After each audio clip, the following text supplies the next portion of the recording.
Thank you. Let me begin my talk by clarifying why Big Bang Cosmology is a great dialogue partner with Creation Ex Nihilo. Big Bang Cosmology describes even the very early moment of our universe, since the Friedman equations at the heart of Big Bang Cosmology allow us to rewind the tape of the evolutionary history of our universe. We can reach the beginning of our universe if they have been valid since then. This is the very moment many theological traditions, as well as philosophical traditions, have been interested in. I hope this means everyone here is going to listen for my talk. Both theology and philosophy have a significant challenge at this point, as cosmology now describe the past and the future of the universe. They need to reformulate their traditional statements to make them consistent with scientific cosmology. Steven Weinberg claims that one day we'll have a final theory that describes everything that has happened throughout the history of our universe. This might sound as if there is no room left for theology. However, according to Tel Peters, we have 10 different models that describe the relationship between theology and science. While there are warfare models, including scientism and scientific imperialism, he points out that the dominant view is the two languages model that depicts science and theology as having their own independent realms. He further argues that the advancing scientific frontier is taking us in the direction of hypothetical consonance through dialogue. Along this direction, Robert Russell, who gave a wonderful talk just before me, develops a model of creative mutual interaction in which theology can offer suggestions for new scientific programs going beyond the routine goal of theology of nature. In this talk, I will demonstrate how this can specifically work when the Christian doctrine of creation interacts with Big Bang cosmology. First, I will give a brief exposition of Big Bang cosmology to show how it is in consonance with the theological conception of ordering of the world. Then, the Big Bang moment of Big Bang cosmology will interact with the doctrine of creation ex nihilo and with the theology of the cross to conclude that there are elements of unreachability as well as of contingency at the beginning of time on the boundary between Big Bang cosmology and the theories prior to it. Finally, I will argue how the hidden God might act in time of our Big Bang universe with the quantum mechanical nature of physics. This argument, together with the analysis of the Anthropic Principle, will lead me to propose how to understand Creatio continua, as well as creation ex nihilo, in consonance with modern cosmology. A brief exposition of Big Bang cosmology. I found all of us are using the same picture. This is a very famous picture. Theoretically, Big Bang cosmology is derived from the Friedman equations based on general relativity, and plus a special assumption that the universe is homogeneous and isotropic.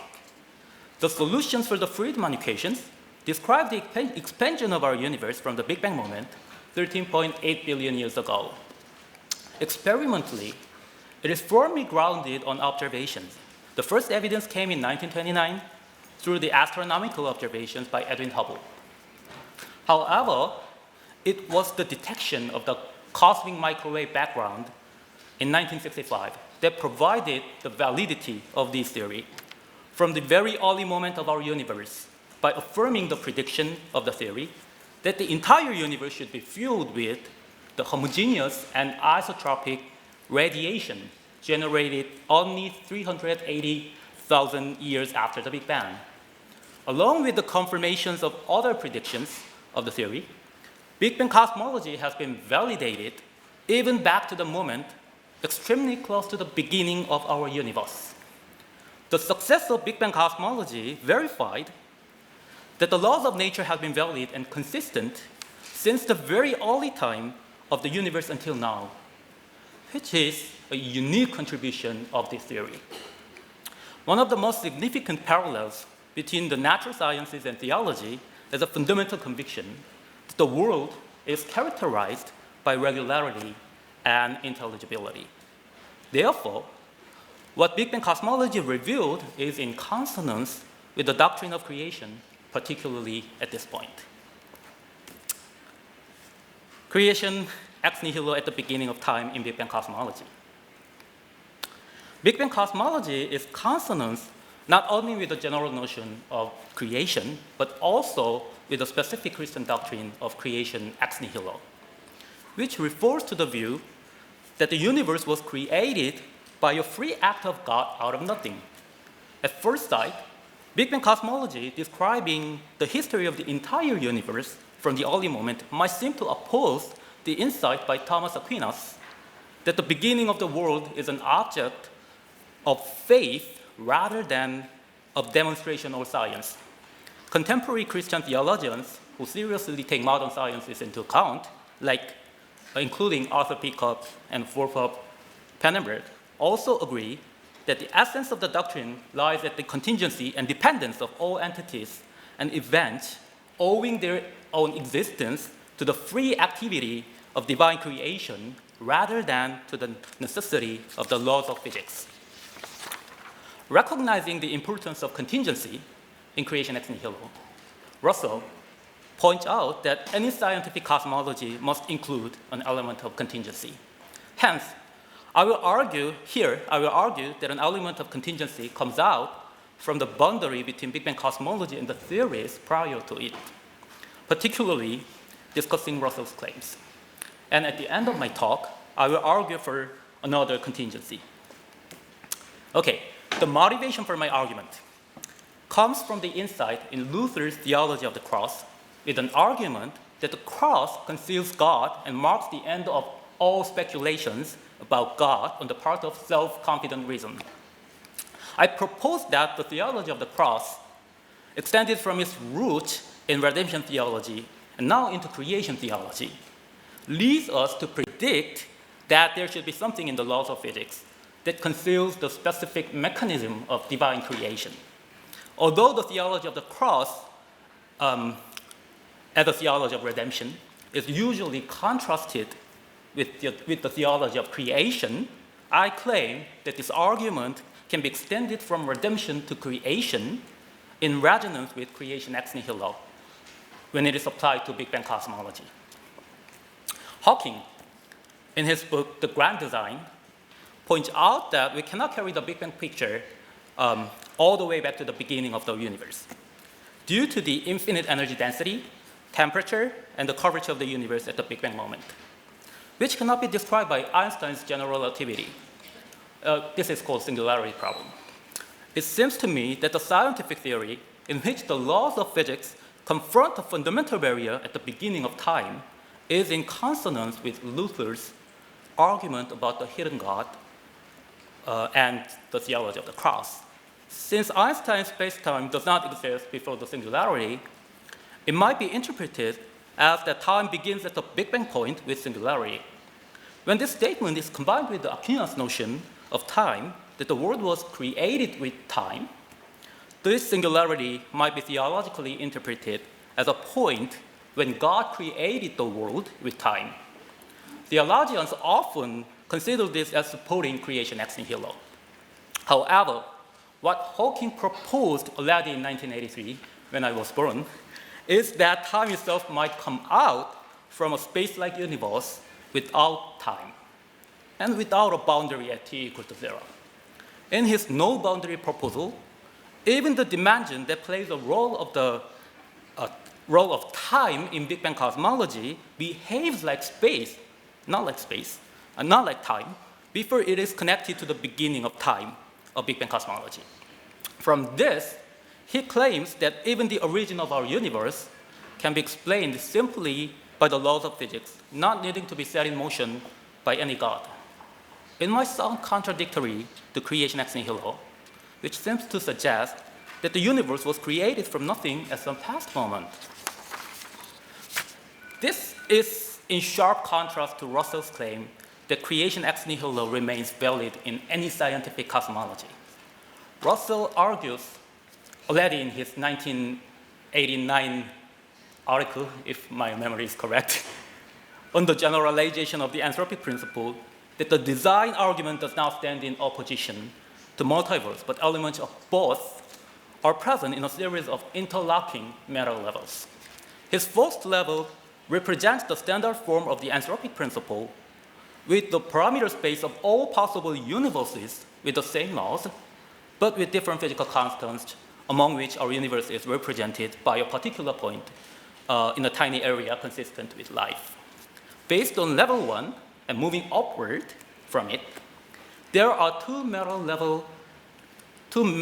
levels in sequence. Level 2 with the parameter space of all possible laws of physics, in which each point is a level 1 type space, and level 3 with that of all possible formal logical systems, in which each point represents one particular type of logic. Here, the region with traditional two-valued logic contains level 2, since all known laws of physics have two-valued logic.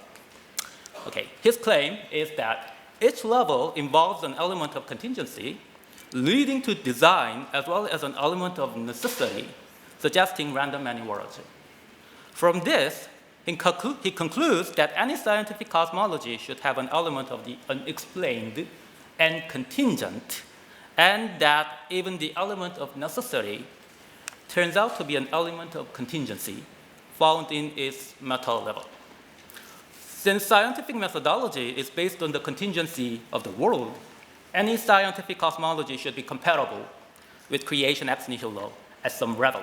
In addition to Russell's level argument that each particular scientific theory provides a special context of meaning for understanding of divine creativity at various levels, I further argue that a particular scientific theory lies on a specific layer in a multi-layered structure, and that each boundary between these layers become a birthplace for contingency, which is an essential element of the Creation Ex Nihilo. The boundary between Hawking's theory with his no-boundary proposal and Big Bang cosmology becomes an excellent example for this argument. Before discussing this specific case, let me clarify what I mean by a multi-layered structure of theories of physics with two well-known theories as an example, Newtonian mechanics and special relativity. Even though Newtonian physics is valid in a certain condition that the speed of objects is low enough, it needs to be replaced by a new theory with different laws of physics, special relativity. In a special situation, that objects gain exceptionally high speed. Newtonian mechanics is then considered an approximation to a special relativity. That is, an effective theory of a more fundamental theory that effectively describes the physical phenomena arising as a result of some special conditions.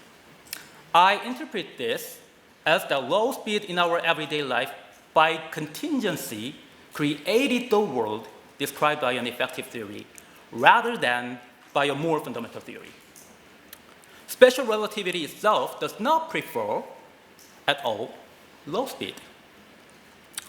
But the world in which we live to be the world like ours, described by Newtonian mechanics, it should be in the narrow parameter space with low speed. Low speed world is a necessity in Newtonian physics, but it becomes a contingency if we come out of the inner layer of Newtonian theory to the outer layer of special relativity, crossing the boundary between them.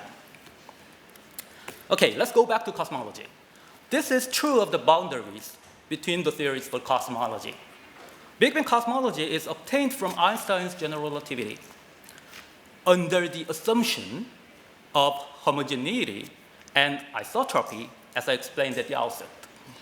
From this, it can be argued that Big Bang cosmology might be an effective theory of a more fundamental theory without those assumptions. Thus, in addition to the contingency at the levels of the parameter space of all physical constants and of all possible laws of physics, that general relativity with a specific gravitational constant has been selected from those parameter spaces as the law of physics of our universe, we can find two more contingencies on the boundaries between Big Bang cosmology and its more fundamental theories without relying on Russell's level argument. First, there is a contingency at the conditions of homogeneity and isotropy of our universe. In general relativity itself, there is no reason that our universe should be homogeneous and isotropic. Even if general relativity were the law necessarily given to all other possible universes, actually it's subjunctive, a universe with those conditions is not selected as a necessity. This is one contingency different from the contingency from Russell's level argument. The other contingency lies on the boundary between Big Bang cosmology and inflationary theories. This latter contingency is not from the selection of Big Bang cosmology from general relativity, but rather from the selection of general relativity from the more fundamental laws of physics. This should also be distinguished from the level argument because even these fundamental laws of physics, extended from general relativity, should already be within the parameter space for the laws of physics that belongs to us. They are still inside our narrow parameter space. This second contingency, emerging from the boundary between Big Bang cosmology and inflationary theories, is that general relativity itself might be an effective theory that comes out from a more fundamental theory with different laws of physics, in the same way that the standard Big Bang cosmology is an effective theory from general relativity with the special conditions of homogeneity and isotropy. Recent observations of the cosmic microwave background radiation, as well as theoretical problems encountered in the traditional Big Bang cosmology, require a theory with the idea of inflation, first proposed by Alan Guth in 1980s, as an add-on idea to the general relativity in Big Bang cosmology. As Alexei Starobinsky already suggested in the year when Guth released the idea of inflation, the idea of inflation needs quantum corrections to gravity. This means that Big Bang cosmology with general relativity without a quantum correction should be considered as an effective theory for the contingent history of our universe. Unlike the contingencies at various levels in Russell's argument, this contingency from the boundary between the effective theory and the more fundamental theory is confronted only when you try to look into the realm beyond the beginning of our universe. Say, beyond the beginning of the world in which you live. So say, into the origin of our universe. While the contingencies suggested by Russell demonstrate how we can understand the creation ex nihilo by our abstract speculations, the contingency I'm introducing now is recognized as a result of unreachability of our effective theory, only when we try to unveil the mystery of the creation of our universe. On the one hand, the breakdown of Big Bang cosmology, when they are applied to the realm beyond the history of our Big Bang universe, is consonant with the argument in Luther's Theology of the Cross, in which the cross represents God's opposition against any human attempt to unveil God with reason. Regardless of whether there is a singularity or not, this argument holds as long as there is a breakdown of general relativity, which is true in any inflationary cosmologies, including Hawking's, as we need quantum corrections to general relativity at the temporal beginning of the universe. Moreover, the emergence of time from the space-like universe at the beginning of time is highly consonant with Aquinas' notion of time as created with the world if we understand the creation ex nihilo of our world as the universe created with this emergence of time, after which it is described by our laws of physics in our universe, especially by general relativity in Big Bang cosmology. Okay, the emergence of time from timelessness might remind us of the emergence suggested by Philip Clayton, sitting there, as a hypothesis that reductionism is false in his 2006 Boyle lecture, which also resonates with the doctrine of creation ex nihilo. On the one hand, it is the same emergence as Clayton's emergence, since time has a novel property than the fundamental space-like structure without time, that it is not adequate to describe our universe with time by a fundamental theory with quantum gravity. On the other hand, it is distinguished from Clayton's emergence in that it emerges at the same level of complexity within physics, in contrast to Clayton's emergence occurring at increasing levels of complexity, physics, chemistry, biology, and psychology in ascending order, and that the emergence of time might be described by the physics in a more fundamental theory, as Hawking and Starobinsky suggest. Nevertheless, even if the boundary between the layers might be crossed from one to the other, this crossing that happened 13.8 billion years ago to create our Big Bang universe with time is contingent. While there remains a controversial issue whether Big Bang cosmology as a phenomenological theory or as an effective theory be reduced to a fundamental theory without a singularity, it seems clear that there is a breakdown of Big Bang cosmology at the boundary where it begins to be valid. At this boundary, our universe with novel phenomena completely absent in the fundamental theory, out of which Big Bang cosmology arises, emerges with the emergence of time. At the same time, the fundamental theory becomes an inadequate theory to describe our universe throughout the 13.8 billion year history already well described by our Big Bang cosmology. This is in analogy with Clayton's argument, which I already introduced, that physics becomes inadequate to explain how material comes to be structured in the biological evolution. It's inadequate.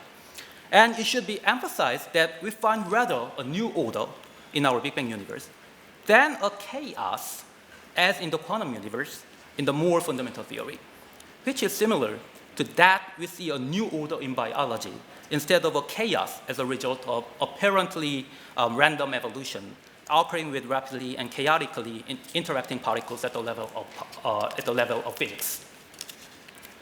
The analogy of the emergence of order in the biological evolution through the dynamical process in physics makes us view the emergence of our universe from a primordial universe as a dynamical process. Indeed, even if there is no time in the primordial universe, as Hawking proposes, it does not mean that there is no dynamics in it. Rather, it should have more complicated dynamics due to the quantum nature of physics, of it. Okay. Therefore, creation ex nihilo, even at the beginning of time in Big Bang cosmology, cannot be understood without dynamics and requires the conception of continuous creation. Furthermore, as I already mentioned, I will argue from the next slide that Big Bang cosmology within its own history in time as well confronts such moments throughout the dynamic history, which can be interpreted as continuous acts of divine creation. Creatio continua should accompany creation ex nihilo to understand the creation in Big Bang cosmology. Okay, creation ex nihilo with Creatio continua in time of Big Bang cosmology. According to my earlier proposal, with the insight from the theology of the cross, it is natural to expect that Big Bang cosmology might confront barriers other than the fundamental barrier at the beginning of time discussed so far, that consider the divine action of creation even near the beginning of time, even near the beginning in time of Big Bang cosmology. If the divine creation is not limited only to the creation of time, but can be extended to ongoing creation of our universe in time. And indeed, there are such moments in the early history of our Big Bang universe that physicists found, regardless of whether there is a singularity at t equal to 0 or there is no boundary at the beginning of time, as Hawking suggests. Those barriers are found at the very early moment in time, even after the emergence of time, to prohibit us from understanding the early behaviors of our Big Bang universe, as well as the origin of it. Weinberg invites us to travel back to the early universe by rewinding the tape as they're talking. As I already explained, as long as we have the Friedman equations, it is trivial to describe what happened in the universe, in the past history of our Big Bang universe. He guides his readers further back to the first 3 minutes of our universe, but stops at the first 100 seconds. He explains that we cannot go further back due to the strong force, one of the 4 fundamental forces in nature, gravitational, electromagnetic, weak, and strong force, whose effect, while analytically incalculable, comes in above the temperature of 100,000 million degrees at t equal to 0.01 second. Granted, even if one succeeds in calculating the effect of the strong force to go further back towards the beginning, there remains a more fundamental barrier in store for us. According to the modern cosmology, according to the modern theories of elementary particles, above the temperature of 10 to the 32 degrees at t equal to 10 to the minus 43 seconds in Big Bang cosmology.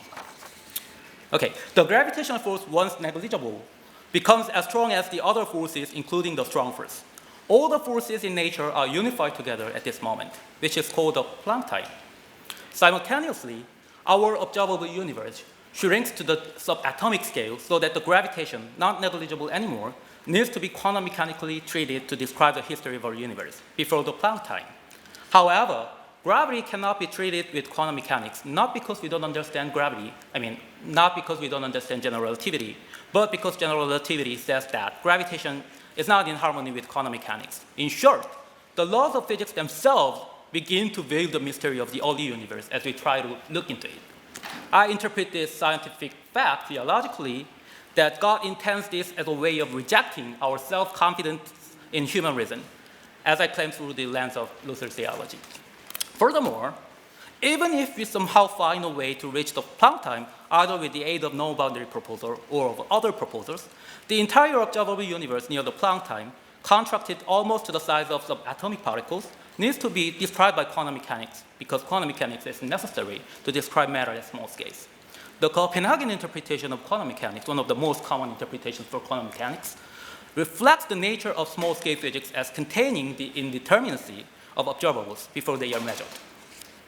If our universe is governed by quantum indeterminacy beyond the Planck scale or before the Planck time, this sets a boundary near the Planck time, and this is true even if Hawking's no-boundary proposal is correct, and time at the beginning is not connected to a singularity, but to a space-like structure of the quantum universe. At this point, I'd like to introduce Russell's idea he calls non-interventionist objective divine action, NIODA, for my further argument. Russell suggests that we can consider the possibility of the objective divine action even without supernatural intervention at the point where the laws of nature become indeterministic. While he focuses on local positions with small scales in our current universe to locate the place for NIODA, I propose that the entire universe might have been a place for NIODA as the universe as a whole was governed not only by general relativity, but by quantum mechanics with indeterminacy in the very early time.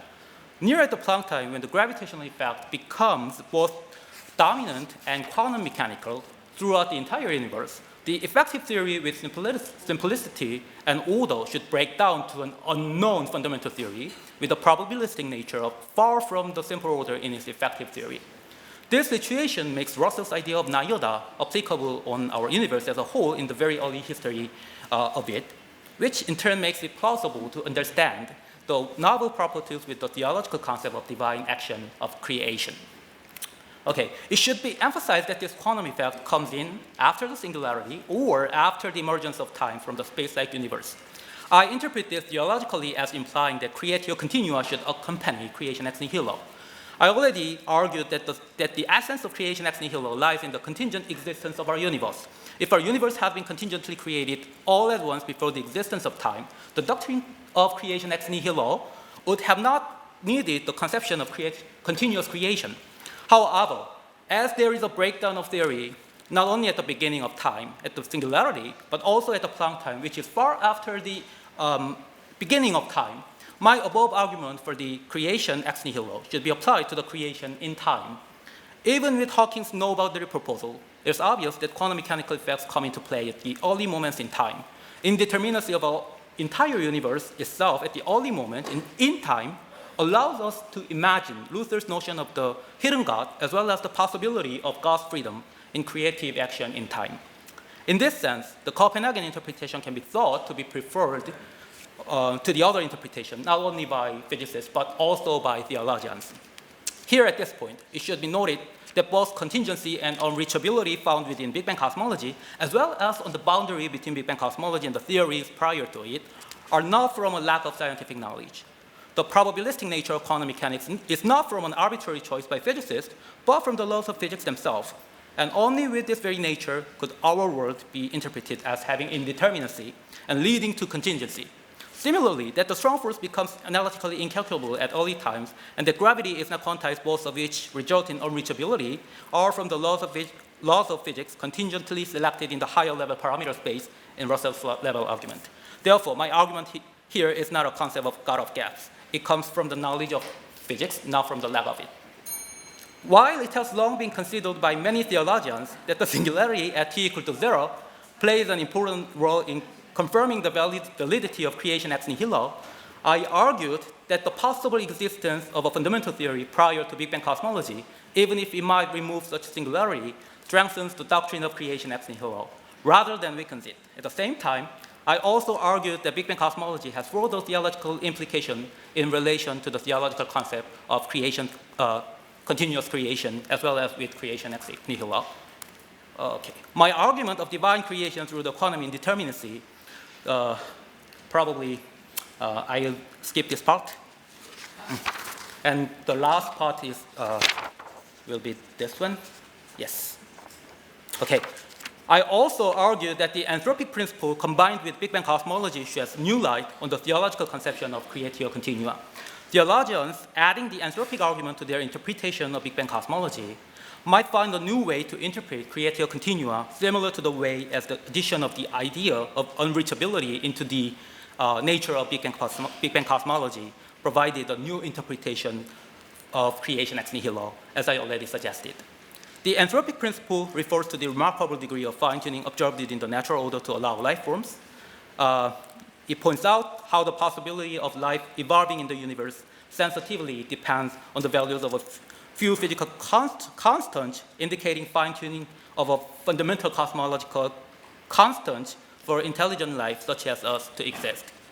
While the consistency of the Anthropic Principle with the theology of creation ex nihilo has been frequently suggested by a few theologians, I believe one of the crucial theological implications, say creatio continua, has not been illuminated yet.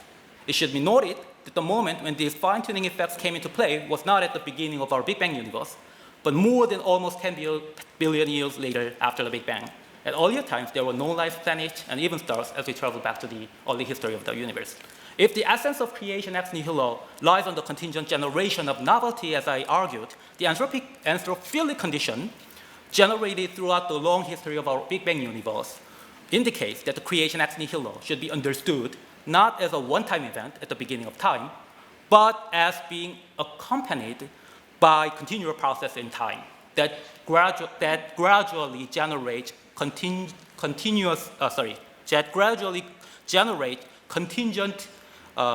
conditions of novelty. Yes. If the argument of the divine action through the indeterminacy is correct, then the divine action through the quantum nature of the early universe as a whole must have continued from the very beginning to the present to create our universe as a place for us to live. This picture corresponds to the conception of creatio continua. Last slide. If the doctrine of creation ex nihilo is inseparable from creatio continua, as I argued, we need to question where the contingent orders come from. Without creatio continua, it might be natural to limit the place for creation to the beginning of time or at the boundary between Big Bang cosmology and the fundamental theory. Now that creation continues in time, the center of mass for creation should be moved. The retroactive force proposed by Pannenberg helps us abandon the idea that the center of mass for the creation ex nihilo is at the beginning of our universe. Even though it is true that we see a great resource for creation ex nihilo on the boundary of theories at the beginning of time or at the very early moment in time, as I already suggested. His idea of the power of the future removed the notion of God, who occasionally comes into history. Rather, God permeates the entire universe at early moment in time to carry the present to the future, opened up by himself as the power of the future. Therefore, God should be called the determiner of indeterminacies, Ian Barber's term, not only because God determines one among the other potential states at each present moment within the indeterminacy in quantum mechanics, as I earlier described with the language of Russell's Nyada argument, but also because God continuously opens the future to preserve the entities with indeterminacies. Let me conclude with my conclusion slide. Thank you.